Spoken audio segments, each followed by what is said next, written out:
What's up guys, Merciless Vaughn here, back with another video. And in this video we're going to be playing the Elder Scrolls Online. Not really playing, but going to be giving some more tips and tricks and some things you should know about when you first hit level 50. So yeah, hopefully you guys enjoy. If you find the video helpful, please leave a like. If you're new to the channel or you've been here for a while, please do hit that subscribe button. If you want to know when I upload again, just turn notification bell. And without wasting any more time, let's just go ahead and get started. First things first, when you hit level 50, you're going to notice that your XP bar changed. It changed into that level symbol and has a champion on the above it. Now note that your champion number will be 1, not 988. It's just that when I hit level 50, it just automatically went to 988 because that's how many champion points I have. So just do keep that in mind. But champion points in the champion system, what is it? Basically, to put it simply, just think of it as passives to help you with certain things. You continue to level up, you earn a certain number of points, and you put those points into unlocking a passive. And as you can see, there are 3 champion trees right here: craft, warfare, and fitness. Crafting basically just helps you with crafting. It can also help you gain more gold and help increase your mount speed with a few passive points here. Warfare, it helps you with crit chance, crit damage, basically damage overall. On the right side there's damage. On the left side it's more focused to healing. And then you have some passives in here to help you increase your healing and reduce damage taken from PvE mobs. Fitness basically helps you with survivability and sustain. Here's one perk that reduces the cost of dodge rolling. Here's one passive that helps restore magicka when you kill an enemy. Here's one for stamina. And here's some stats recovery, armor, and health bonuses. So yeah, basically now you're just continuing to level up to earn points to put into here. You're first going to start off with green. Your first champion point will be a green one. So you'll start off with a green point, a blue point, a red point, then you go back to green, so on and so forth, and you'll just keep earning points like that in that order. When you get your first few champion points, you will want to put the bare minimum into this, and then you would want to put all the rest, your next 30 points, into this once you get there, because this will help increase the duration of your food. Once you put your 30 points into that, get that maxed out, you will have to slot it. So I can actually do that now. I haven't been using my champion points since I've been leveling this character, so I can just pretty much do that now. So here I'm just putting the bare minimum in until I get to the champion point that I want, which is rationer. And see, this is a slottable champion skill. So you just basically, once you get this unlocked, you just push triangle and make sure it's slotted. And then once you get that, you can put your points into whatever else you want. I like to have 50 in there so I can get more gold. I like to have this. I just put the bare minimum into here. Now this is personal preference. Here you can put the bare minimum into here. This, when you deconstruct an item, this helps you get more XP for that crafting skill line. So if you max this out, you'll get up to 30 increased XP for the skill line when you deconstruct stuff. So you can either max that out or put the bare minimum into here and just go on to whatever else you want. Since the crafting on this character isn't maxed out, so I'm just probably gonna go ahead and put the maximum in here, put the maximum in here, put the minimum in here, and then just put points into whatever else I want.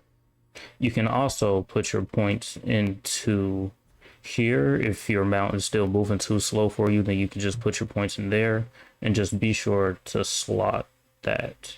And just make sure to slot all your champion point perks. And then other than that, you can put your points into whatever else you want, really. This is another champion point perk to have. Your weapon and chance have 10% chance not to consume a charge. That's really good. You won't have to charge your weapons as much. That's really personal preference. For blue tree, you can start off with precision, which increases your crit chance. Max that out. Then you can come up here to fighting finesse, which increases your critical damage.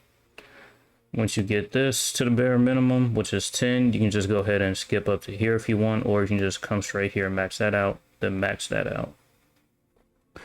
Then once you have these two finished, you can come into here, get piercing, come back out here.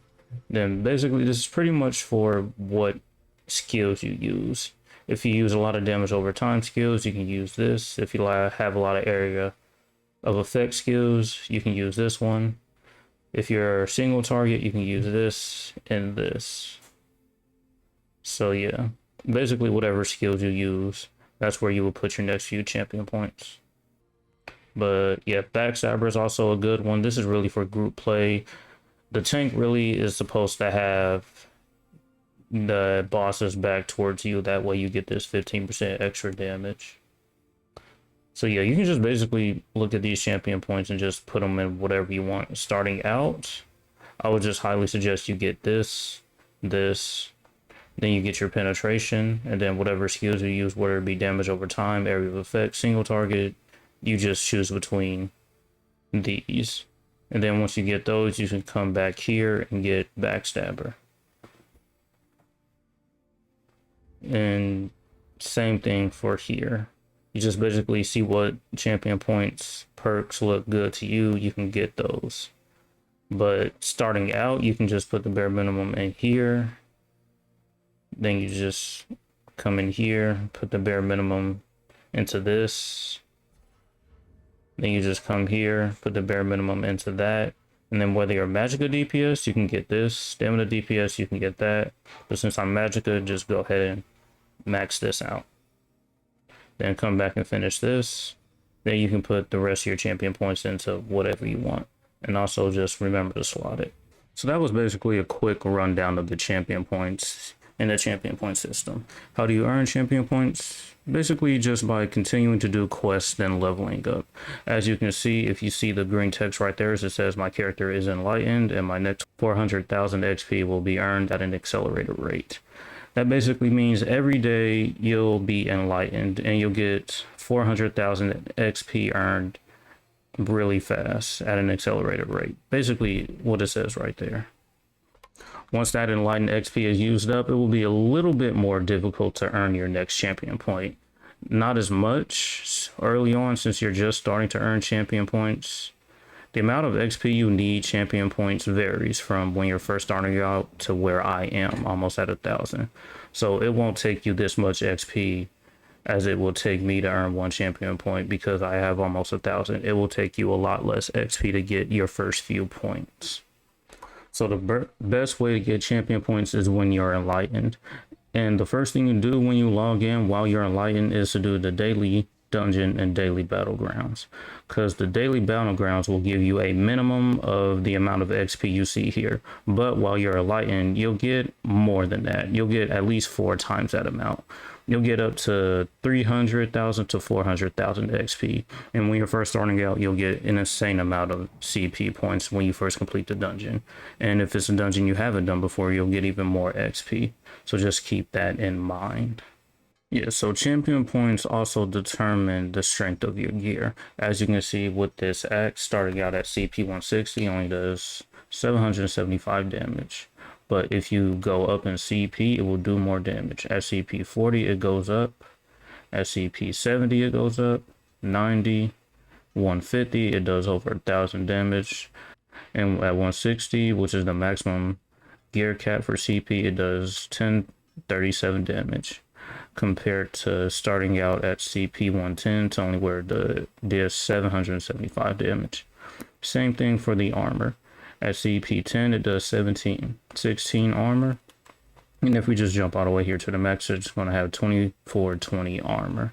So yeah, CP level is really determined on how strong your gear is. So the higher your CP, the higher your stats are on your gear and the strength of it.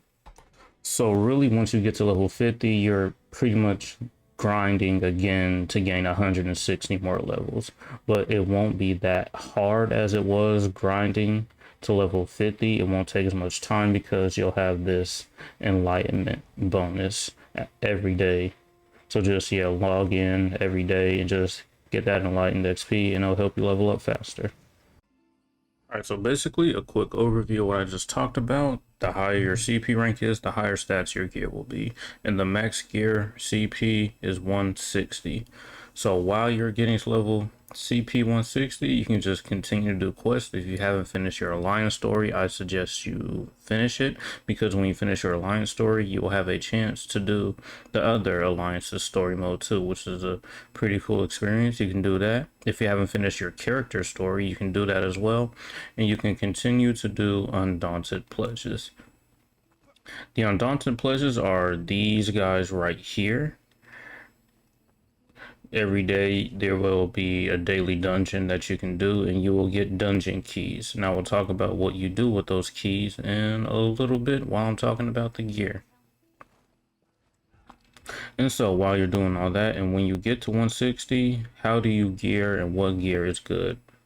Since I'm a Magicka DPS, I will be only talking about Magicka DPS. There are gear for tanks and healers and stamina DPSs, but since I'm not any of those for this character, I'm only going to go into Magicka DPS. So you're finally CP 160. Now, how do I gear and what gear is good for Magicka DPS? And when you gear, you will usually have 5 set pieces in a monster set. What I mean by that is you will have a monster set that will go to the head and shoulders. Monster sets go to head and shoulders. The rest of the gear will be 1 5-piece. The first 5-piece can go either on the chest, waist, hands, legs, and feet. And another 5-piece will go to the necklace, rings, and then will be on your weapons. And then also a good set starting out with, which is a craftable set, is Law of Julianos. As you can see, if I just equip this set here, this is a craftable set which is found in Rothengar. Rothengar is a DLC zone. If you don't have Rothengar unlocked, there's an area to where you can craft it down here. So yeah, if you can just find a crafter to get you to craft that, then yeah.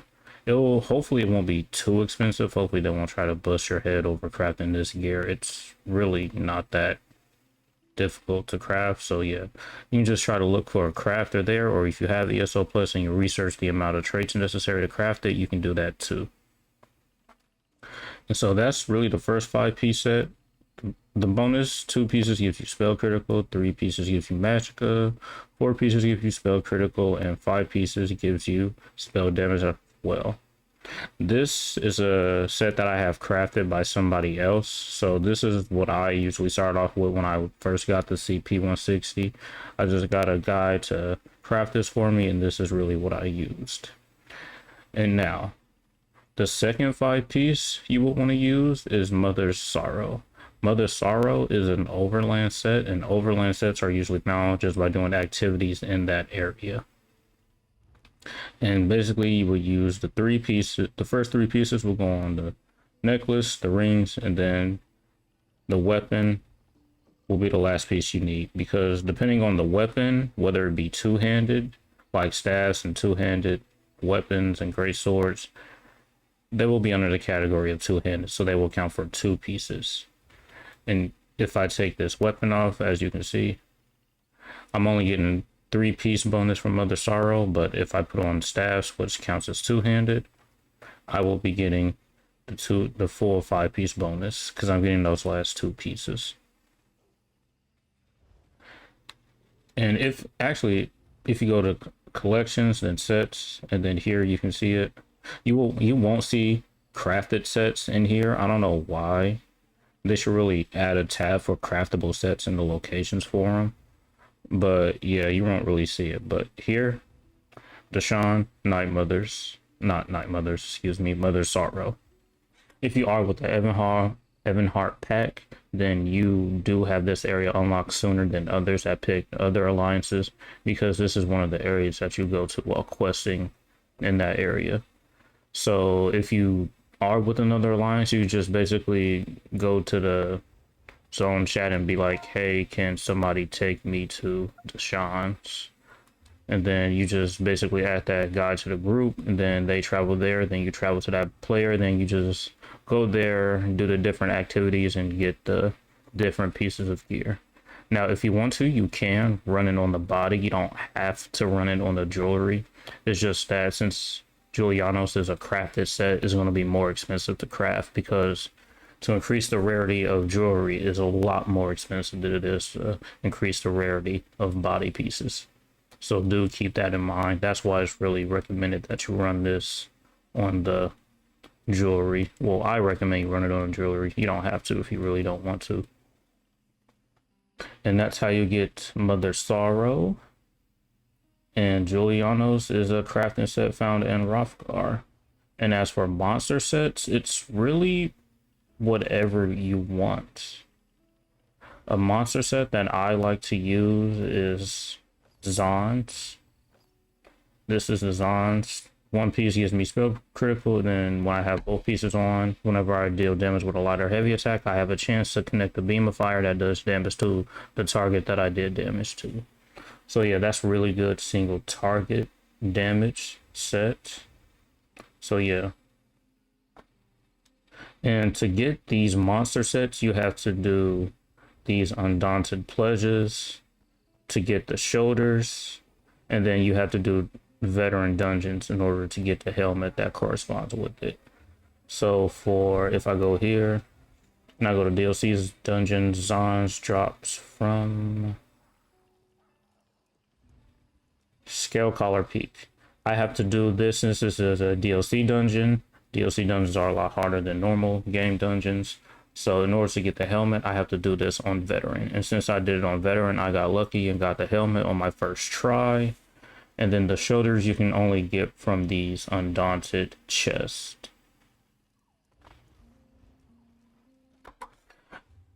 And here, as you can see, here's the vendors that sells the set that I use, the Dragon Bones chests. And once you get 5 Undaunted keys, you have a chance to get one of either this Zon set or the other set that comes with it. I don't know what it is, but I've never really used it. So yeah, basically you just come to these 3 vendors, pick up the daily pledges, do those pledges, and you'll get keys for every one you complete. You get 5 keys, you buy the chest to the set that you want, and then you have a chance to either get the Zon set for the one that I use, or you have the chance to get the other set. And another thing that's random is the light, medium, or heavy drop. So it's also RNG to get the piece that you want, and also RNG to whether get it in light, medium, or heavy. So keep that in mind. It's RNG on top of RNG, which is pretty crazy.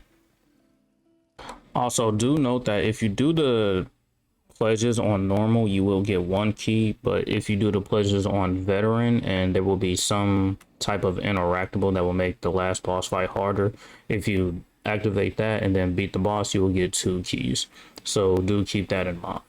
And once you get enough keys to get the sets that you need for the monsters, whether it be Zons, you can use this. Another good set to use is also, here we go. Another good set to use is Ice Heart. Is it gives you spell critical as well, and when you deal damage, you have a chance to, you know, just spawn a damage shield that absorbs damage. Here I did this Direfrost Keep dungeon on veteran. I got the light helmet. Now I just need to do the Undaunted pledges to get the shoulders and light armor. So once I do enough pledges, I get to go to the chest and hopefully get a chance to get the light armor. Or you can run the medium and heavy one if you want. It's just that I like to run all light armor so I can get the light armor passives. So really, yeah, depending on the type of armor piece you want to run, it's up to you. You can do like a heavy helmet and then like a light shoulders or medium lights or whatever. You can mix and match if you want to. I just like to do both lights for my builds. Alright, so your CP 160, you got a guy to craft you Julianos. You went to Deshawn and farmed up these Night Mother pieces that go on the jewelry and the weapon. And then you did the Undaunted pledges and some veteran dungeons to get the helmet pieces. And then you were able to get the shoulders and your back bar weapon. Now for your back bar weapon, you will want to try to do Maelstrom Arena. Maelstrom Arena is in Rothgar, which is, I don't have it unlocked on this character, but it's somewhere in this area. Maelstrom Arena. Actually, I can show you by going to the collection set, arenas, Maelstrom Arena. Yeah. And here you have the Crushing Wall Staff. This staff is the staff you will use on your back bar. This is the best in slot. Once you're able to, you want to get this as soon as possible. If not, then whatever you run on your jewelry, you'll just have 2 staffs for that. But if you can get this, then yeah, you will definitely want to use this. Perfected is what you get from doing Maelstrom Arena on Veteran. The only thing you really get it from the Perfected is the spell penetration.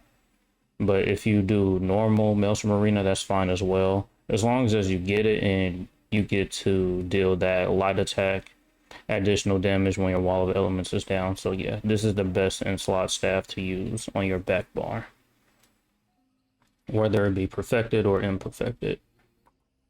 Alright, so if you think you're not doing enough damage, or you want to upgrade your gear, or you're just tired of using Julianos, another set you can use is Burning Spellweave. Burning Spellweave is another good set. It drops from City of Ash 1 and 2. Burning Spellweave, 2 pieces gives you Magicka, 3 pieces gives you spell damage, 4 pieces gives you spell critical, and 5 pieces is when you deal damage. With the flame ability, you apply the burning status effect to that enemy and increase your spell damage by a certain amount for 8 seconds. This is pretty much an intermediate build setup, so when you're tired of Julianos, or you can use that beginner setup to run City of Ash a bunch of times. To get this Burning Spellweave set, you can just put this on here, and then you can just use this, and this set will pretty much carry you through veteran content. So you can use this for veteran content. That will increase your damage up by a lot, and it will make that content easier. Julianos is okay, but it's just really beginner friendly. You can use that setup for veteran content, but Burning Spellweave will just help you out. It will make your time in veteran content that much easier. And the thing about Burning Spellweave is, since this is from a dungeon, you're going to have to run that dungeon a lot of times, especially if you don't have the right trait for it, because gear that drops from dungeons will always give you random traits. As you can see, I have certain symbols there next to the Divine's trait. Here I have that symbol right there. That means I have to retrait my gear, and that symbol right there means I have to reconstruct the gear in order to get this piece. So retrading and reconstruction, I'm going to talk about that a little bit up next. Alright, so real quick, I switched to my main character because he's mostly done everything. But here's Maelstrom Arena. Like I said, it's in Rothgar. You just go there to get the Maelstrom Arena staff. You can do it on normal or veteran. Either staff will work just fine. But this next tip is mostly for players with ESO plus. If you don't have ESO plus, then you really can't do this, so you can kind of skip it. It's just that with ESO plus, this tip will just make gearing a lot easier. So like I talked about earlier, if you do your daily dungeons, you get some rewards, and those rewards are transmutation crystals, XP, and gear. And those transmutation crystals that you can see, you should have a few. Like if you have ESO plus, it maxes out 1,000. So if you're doing your daily dungeons while you're leveling to 50 and while you're trying to get to CP 160, you should have a few transmutation crystals. And what you do with those is you just basically come to this transmute station and just basically retrait your gear, or you can reconstruct the gear. So while you're trying to get the CP 160, you can farm for the gear that I showed you. So you get to level 50, you can basically skip the Julianos gear, and then you can just go straight to Mother Sorrow. So here you just go to reconstruct, and here you can reconstruct the gear that you got early on when you get the CP 160. So say you're CP 50 something, you go to Deshawn's, you get the Mother Sorrows ring, and necklace. When you're CP 160, you can reconstruct these to get the maximum stat possible. And also note, the more pieces of the set you have, the less transmutation crystals it will cost. So right now, if I want to reconstruct these, it's going to cost me 48 transmutation crystals a piece. So do keep that in mind. So yeah, you can just farm this, or it doesn't even have to be when you're CP or when you get to level 50. If you want to farm these while you're trying to level to 50, you can go ahead and do that too. Same thing with the burning spell weave. If while you're leveling up to 50, you can just farm City of Ash to try and get the gear you need too. And so that when you get to level 50 and CP 160, you can just go ahead and recreate the gear here. And that's basically what you do with transmutation crystals. That's how you reconstruct it. You get the piece of gear you need. You can collect that piece of gear by deconstructing it, researching its trait, or just putting it on and putting it off. And that's how basically that works. That's really the whole point of the collections and set bonuses here, really. You're low level, you get a piece of gear, you deconstruct it or put it on just once. It's added to this collections. And then later on, when you're level 50 and CP 160, you can just come here to recreate that piece of gear at its maximum value. And then transmutation is just basically retrading the gear. When you're farming for the gear, it will give you random traits. So say you'll get a burning spell weave chest piece, but it doesn't have the divine trait. It has a different trait here. You can just basically come here and put that on something else. Necropotence is another good magic DPS set. It doesn't have divines on it. It has impenetrable. I really don't want that. So you just basically click on that piece of gear for 50 transmutation crystals. You can retrade it to put divines on it. And you can do that. And so yeah, you can just farm this gear while you're leveling to 50 or getting the CP 160. Once you have enough transmutation crystals, you can just come here and you can either, if you collect the gear over time, you can just come here and reconstruct it. And so if you're not an ESO Plus player, then it's going to be kind of hard for you. You're just going to have to grind the dungeon out more or grind out whatever dungeon you want for the piece of gear that you want. So yeah, that's why I said this is really for players with ESO Plus, because once they have that piece of gear and they have the transmutation crystals, they just come here to the Clockwork City and then come to this town, come inside here and to this transmute station. And so yeah, if you don't have ESO Plus, you're just going to have to grind out that dungeon more for your divine pieces of gear. Alright, so you got the CP 160, you farm for hours and hours for the gear that you need. Now that you got the gear, what do you do after that? Then you can pretty much you can do one of two things. You can increase the quality of your gear, which will make it stronger, or you can just go ahead and move on to Trials gear. And another great Magicka Trial set is False Gods Devotion. False Gods is a trial set that you get from Sunspire. Here, if we go to the collections, go to sets, trials, and then Sunspire. There's a lot of trial sets in here. Yep. Like I said, here it's False Gods Devotion. It gives you spell critical for 2 pieces. 3 pieces gives you Minor Slayer, increases your damage done to dungeon, trial, and arena monsters by 5%, which is great. 4 pieces spell critical. 5 pieces reduces the cost of your Magicka abilities, which is great. And you restore Magicka and gain Major Expedition, increasing your movement speed every time you kill an enemy, which is really, really good. So yeah, this right here is a great set. There are other trial sets, so whenever you're ready to start doing trials, you can look at those sets and see which one you want. And to get a group up for trials, you can just add your guild. If you're not in a guild, then you will go to Craglerhorn, which is right here. Come to this area right here and just type looking for a group for such and such trial. And so yeah, this is basically pretty much the end game setup. Once you have Burning Spell Weave, you can just pretty much, that'll help you get through most veteran content. That set should help you get your Maelstrom Perfected Inferno Staff if you don't have it already. And then, yeah, if you're ready for trials, then you can go ahead and do trials. But trials, they're not that difficult. Veteran dungeons are harder than normal trials, so just do keep that in mind. Don't be intimidated by trials. I won't say trials are difficult. They're, depending on the group you have, you might have complications, but most trials are easy. You just got to know the mechanics of the trial. So yeah, just if you're hesitant to do a trial, just remember that veteran dungeons are harder to do than normal trials. So yeah, just keep that in mind. All right, and yeah, that's pretty much it. I really did just cover a lot. If you have any questions, just let me know in the comment section down below.